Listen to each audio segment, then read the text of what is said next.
We're doing small groups with Sister Martha, who is our wise woman, around St. Angela. Studied St. Angela for a long, long time. 74 years. Just to give you a sense of who St. Angela, so St. Angela is the foundress of the Ursulines worldwide. She's the one who formed the company of St. Ursula, which eventually turned into the Ursuline Sisters, a religious order. And so we take from her writings, we take from her living, we take from her relationship with Jesus, a lens by which we teach and learn here at Sacred Heart as Ursuline educators. So we thought it was important this year to kind of really dig into that and help the employees of Sacred Heart Schools kind of understand that component of what we do and why we do it. One of the things that we've really been talking about with the groups of your colleagues is who St. Angela is, and then how we come to understand her in terms of the core values. So I'll turn it over to you, Sister. I really feel privileged to be talking to you. My family is, we're kind of a family of educators, and everybody has a strong opinion about things. They ask me, well, what are you doing now? And I said, well, one of the things that I'm really enjoying, I'm talking to the teachers in various levels. And I said, right now I'm talking to the preschool. They said, they're the important ones. They get them first when they're most easily influenced. I thought you should be hearing what they're saying because they had nothing but good things to say about folks like you. I'm going to start with talking about St. Angela. She lived in the 16th century at the peak of the Renaissance. In some ways, it's like today because everything was changing. Everything was new. There was an age of discovery, exploration. The great artists who lived during this time, the great writers who lived during this time. So in many ways, it's a familiar place to us because we know how different things are now. You try talking to your grandmothers and they'll say, well, I didn't hear that when I was your age. When I was a young person like you, there was hardly anything that people knew. They had really interesting comments about her. One of them, and I love it because it's not true, she was Italian. Now the northern Italians are fair. They have they have blonde hair and blue eyes. We often think of Italians as dark complexioned, and many of them are, but not the ones who live in the north. All kinds of people say this, it must have been true. She had beautiful long blonde hair, and people commented about it, how beautiful it was, and so the story goes that she didn't want to be vain, so she put her hair in soot, and that didn't happen. In the Catholic Encyclopedia, an eminent theologian wrote a little piece about Angela, in which he explained how she was the foundress of the first order of teaching nuns. So I lovingly wrote him a letter and said, Father, that isn't true. If you would like to know the fact, got a nasty letter back. Thank you, he said, I'm sticking to what I said. Go for it, Father. She did not found an order of teaching sisters. One of the reasons that that's, false is that women were not allowed to go to school. So she did not found schools for girls. There was no such thing as that. She lived on the cusp of change from the feudal system to the modern system. The feudal system, that it was a very neat system. You always knew what you were going to do. If your father was a barber, you're a boy, you're going to be a barber. It just was handed down from generation to generation, and there really was not a lot of wiggle room for that. Then comes the Renaissance, when the focus changed from the system to the individual. Now, that's good and bad, because you know that in our society, we kind of overdo that thing about, don't tell me what my mother did, don't tell me about my grandmother, I'm who I am. But Angela was on the brink of being in the society where you started paying attention to the individual. And she did. She paid attention to the individual. That's one of the reasons I find her very interesting. Somewhere in Angela's youth, and the stories that are told about this, she's everywhere from like 10 to 20.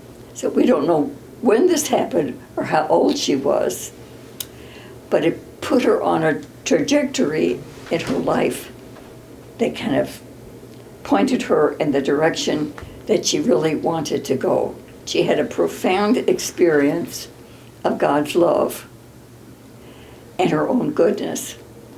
And from that, she realized that she wanted people to know how good they are and how much they're loved. She was a very attractive woman. People are attracted to people who are good and kind and loving, and that's how she was. So she had many people who followed her and listened to her words. She paid attention to them. And she said to them, have each one engraved on your heart individually, because that's how true love acts. Today we believe that, but we still kind of lump people together.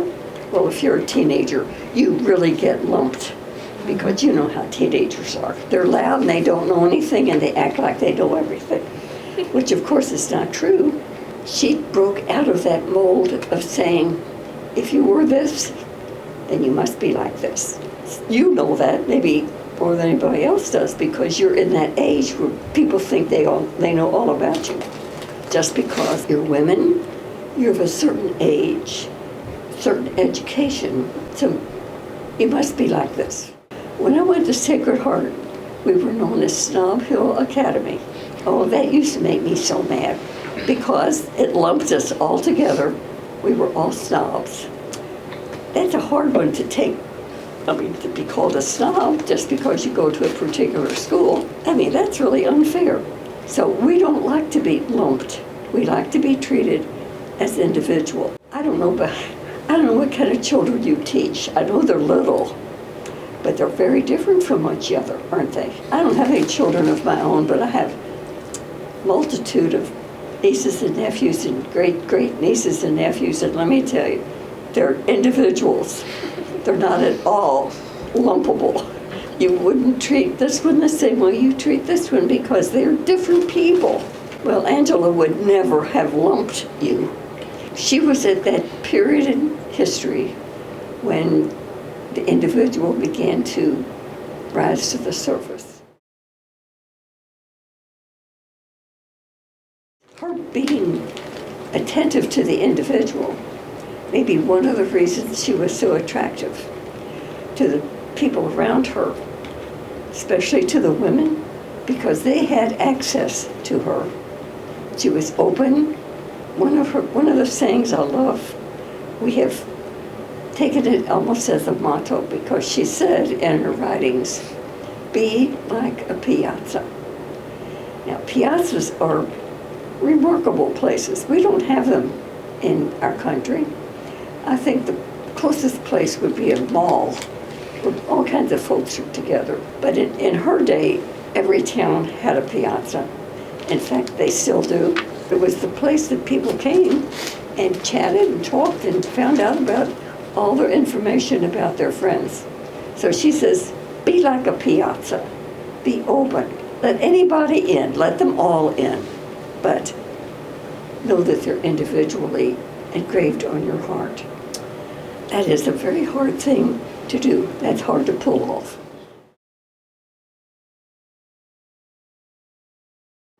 Well, Angela never wrote a book. She didn't know how to write. She knew how to read, which was kind of unusual for women in that age. Her father taught her how to read, but not how to write. So she had a secretary. Her secretary was a man.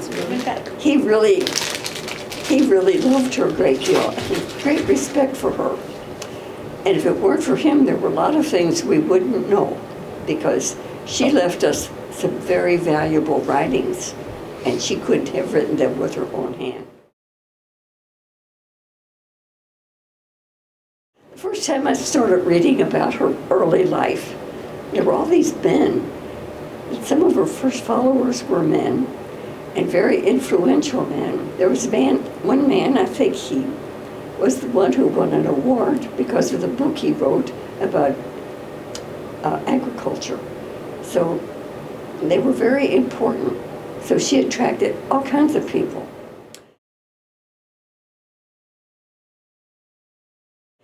And when she started gathering the same women again and again, and shared her insights and her love for them, they began to do that same thing. And so it became kind of like, well, this group of women really loves people. And they are very wise because they have a wise leader. So that's how she kind of got started. She had no intention of starting a religious order. I'm going to say that again. She had no intention of founding a religious order. The women religious who were around at the time were mostly cloistered, like the Poor-Clares or the Carmelites. They were around in those days. So a woman like yourself only had two choices. You could either join a nunnery. You know what a nunnery was. It was a house of prostitution. So you could always get thee to a nunnery, or you could become a sister, a nun. Either had a man or a cloister. It's about the only choice you had. Think of all the things that you could be if you wanted. You didn't have to be just one thing. You could be several things. You could be a great scientist, and a married woman, and a mother.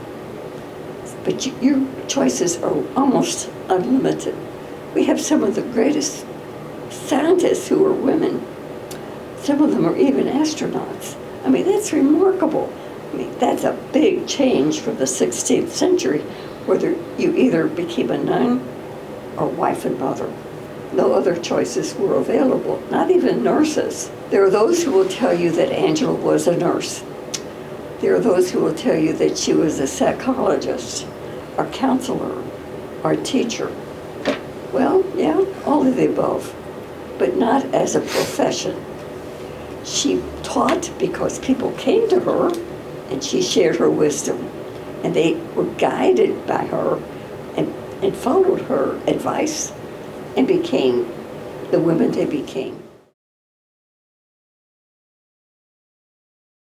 She was already a Franciscan Third Order member. The Franciscans recognized in her that gift of empathy, compassion, love. And so they said to her, we would like for you to go to Brescia. We want you to go live with the Biancosis. The mother of that family had lost her husband and her two boys. And so she was a widow with two orphan boys. And so they figured Angela would know what to say and do for her. And she did. So she went and lived with, I think her name was Elizabeth. And from that, she grew in people knowing her and having access to her and going to her for consolation. Essentially, people were looking for consolation. You know, essentially, that's what people do. We go to people to talk with who understand us and who sympathize with us, who, you know, like us. You know people like that. They're the ones you would talk to. If one of them is a teacher for you, that's great. That's the kind of person Angela was, that people liked her and she liked them. And they could tell that because she gave them time. She listened to them.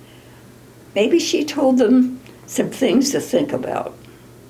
I don't know that she ever told people what to do, but we know that she listened to them and that people liked her, and so her popularity grew.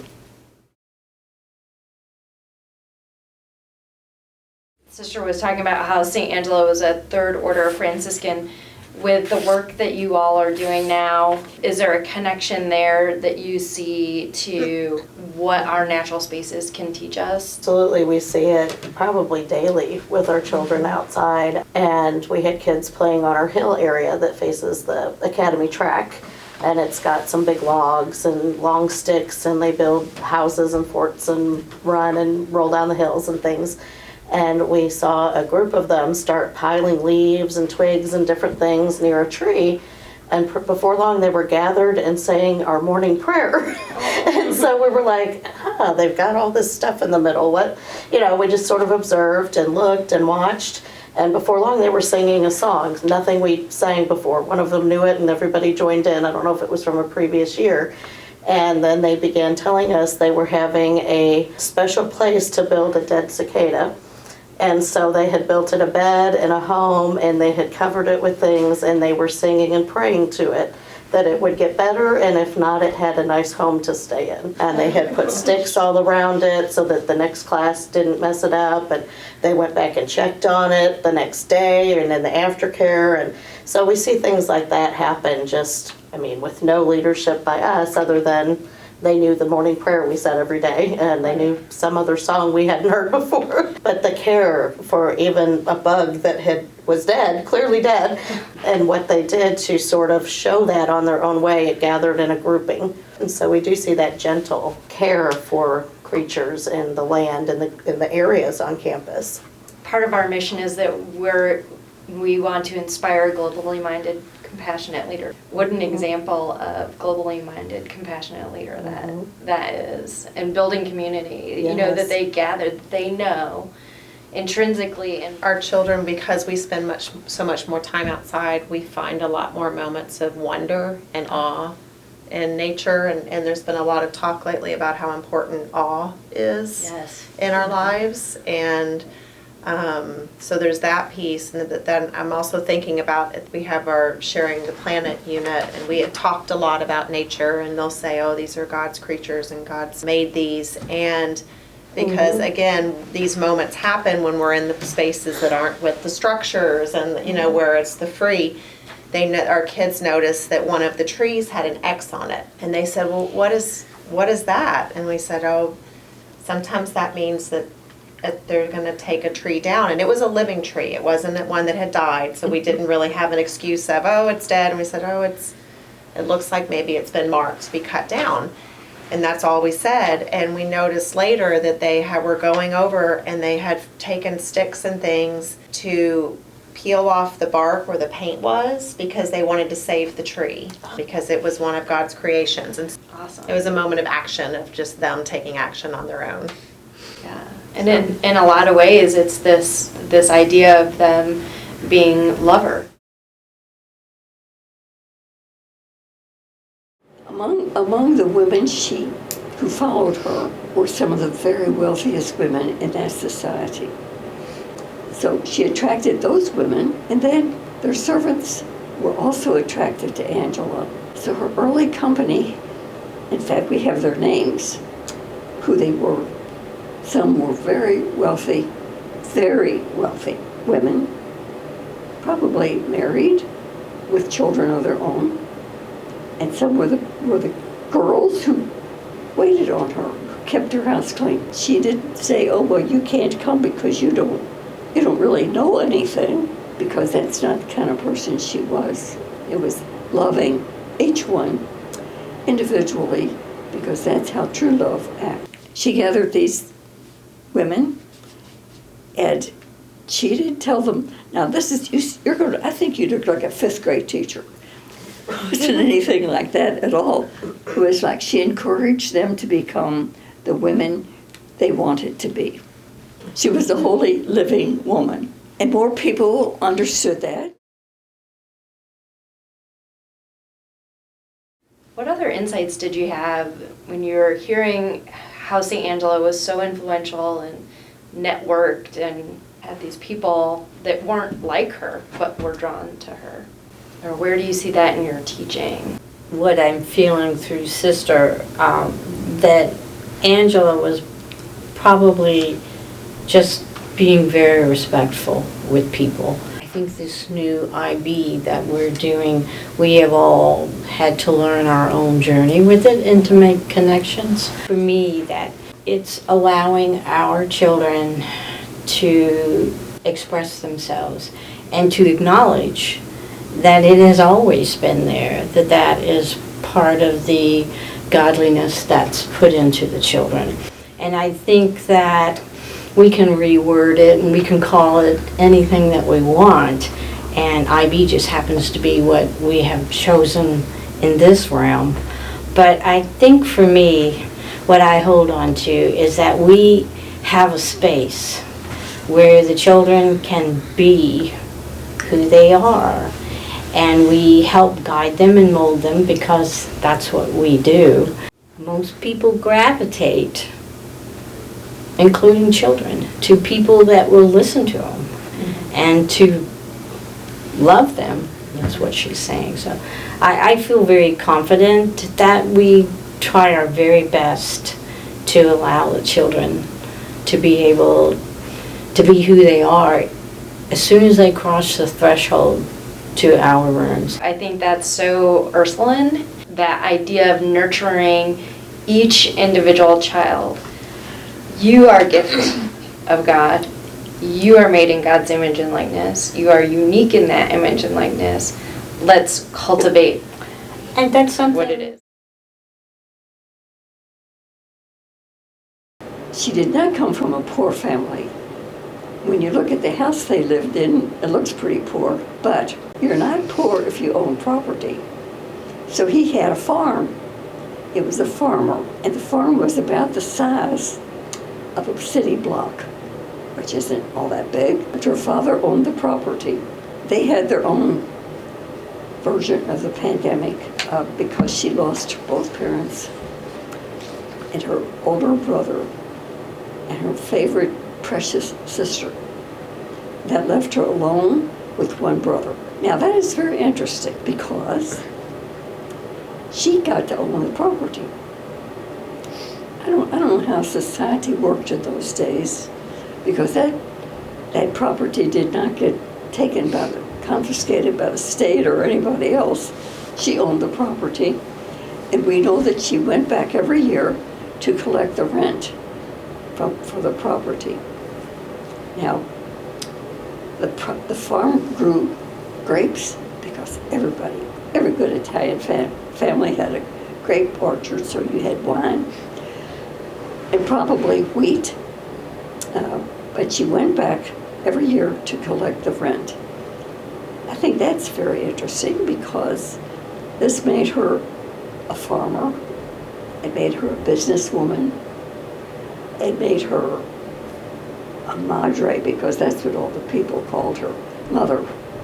They saw her as a mother, Madre Angela. By that time, she would have to have been like in her 60s or late 50s or whatever, so she was not a really young woman. She didn't have a formal program. We'll gather all the girls this age and teach them. Somewhere along the line, people began to ask for her. Some of the clergy did too, can you believe that? So they began to send people to her, and they began to ask her to come and be with their people. There were those who invited her to come and live with them, and she did. And this one man, she stayed with him and his family for about 10, 12 years. And you know, she took care of his children. So she did many things. So that made her very attractive, because if you had a need, of almost any kind, she would be interested and open to you, because like a piazza, she welcomed people into her piazza.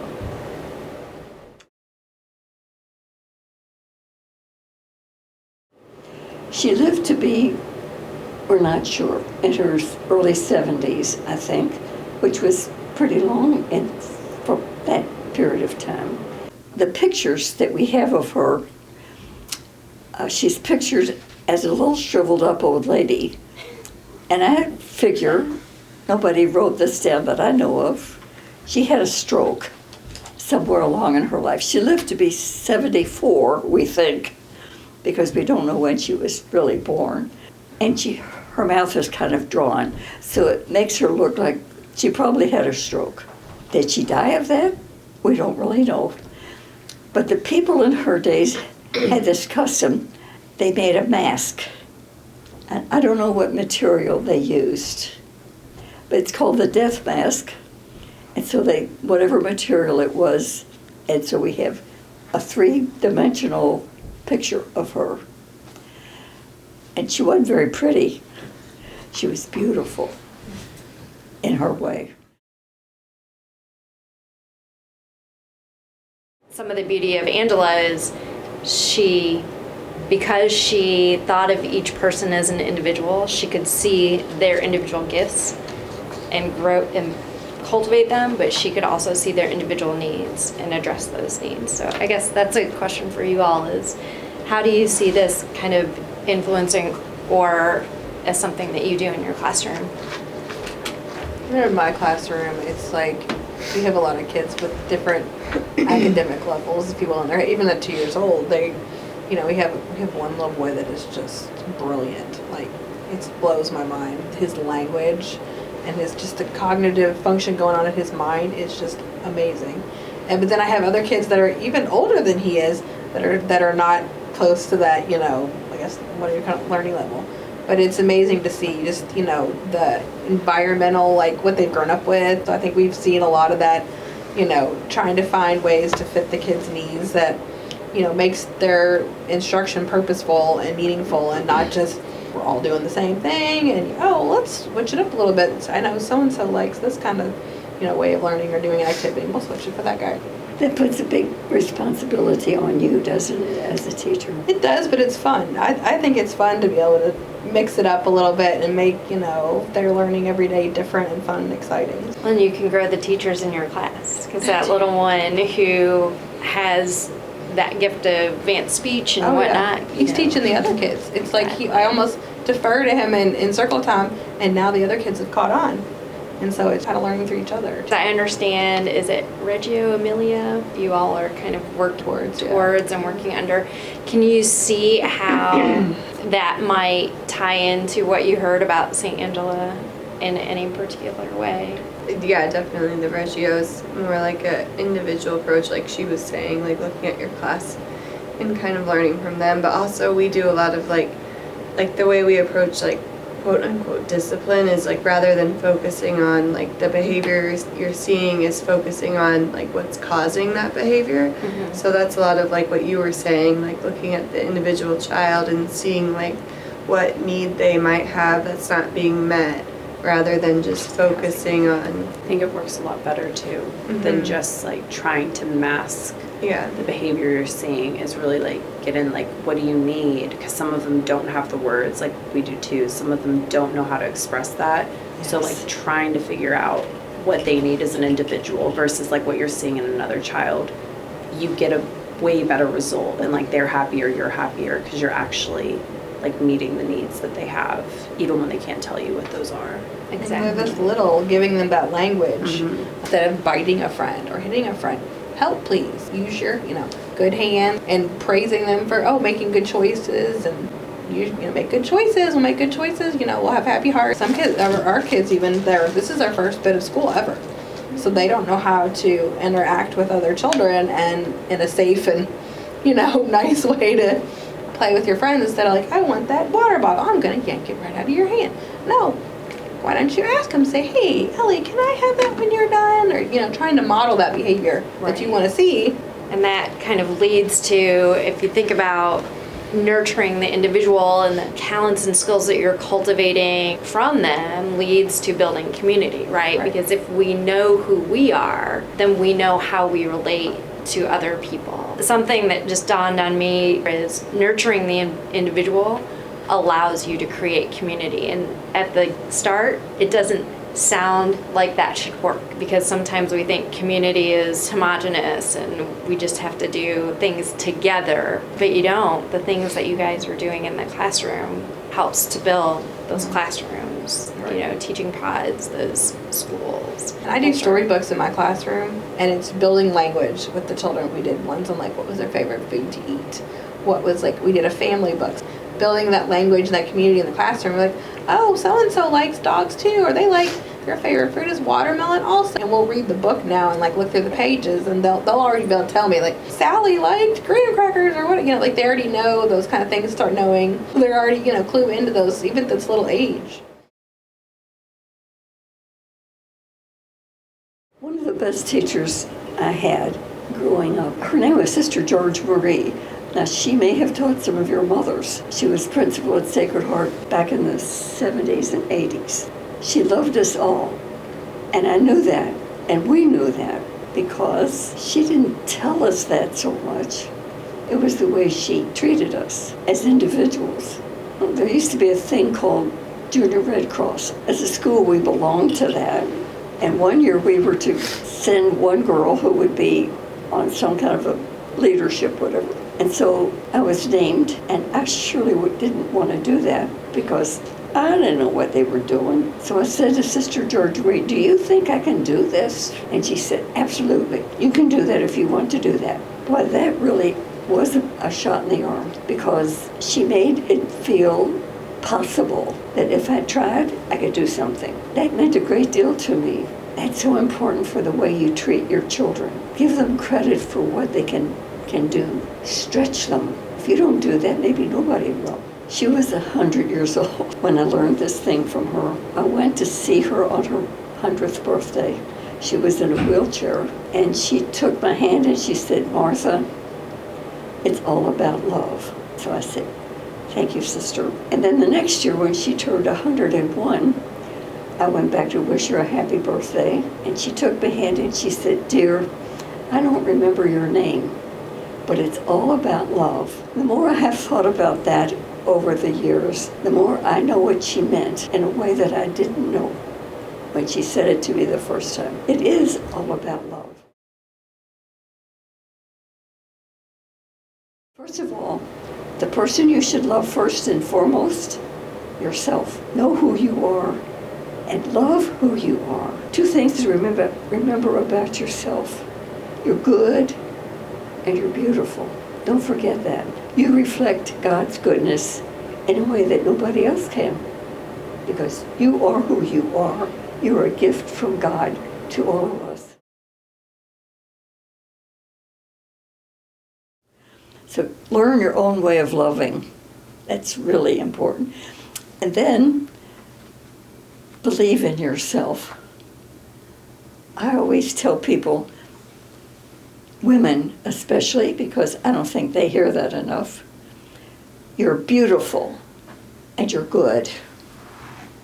If you could really, really believe that, know that, you'd be a lot happier and you'd be able to do more good.